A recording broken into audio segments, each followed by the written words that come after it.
Yes, alright. Nkulamusizaako nnyo yonna gy'osinza okuba ng'otuwuliriza we bali kwekumira ku mayingo gano aga Yugi Update TV. Bo ab'e Kalungu basuze mu kutalaga mu baalokoozi mu bantu b'owansi, abantu ba bulijjo okusobola okulaba nga banoonyeza Honorable Nkeretanyi akalulu. Jjukira nti nno tweteekerateekera general elections eza 2026 kati campaign yatandise dda.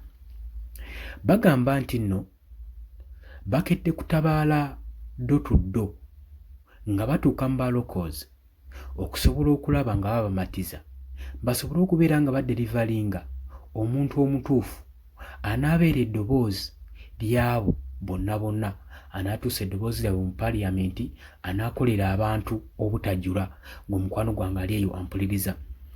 Oli ku Yugi Update TV kw'osinzira obba ng'otuwuliriza watannatweyungako nkutegeeza nti kirira wansi waliwo ekigambo subscribe kikoneko obeere ng'otweyungako.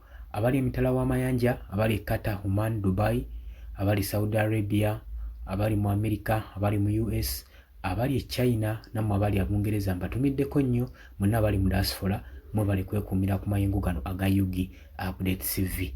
Kakati kino members b'ekibiina kya National Unity Platform okwetooloola eggwanga lyonna kye batandise okukola bandibanga bali ku mulamwa, bagenda mu maaso n'okulaga amaanyi newankubadde nga general campaigns zinnatandika, boolesa amaanyi okusobola okulaba nga babiitingira ddala ekibiina ekya National Resistance Movement ekya NRM we bali mu kuvuganya mu ggwanga.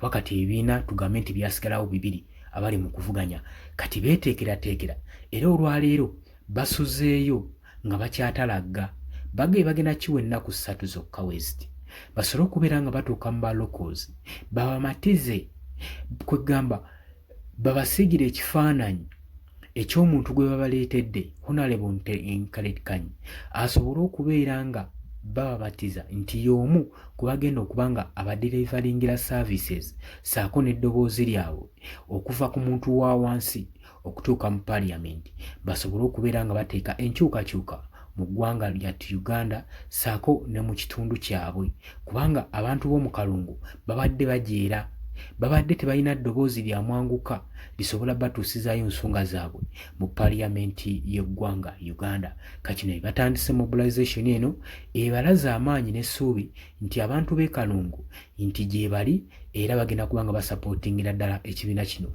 ekya National Unity Platform. Obadde oli ku Yugi Update TV nga kw'osinza oba ng'otuwuliriza, mbaagala nnyo mwe bali kwekuumira ku mayingo gano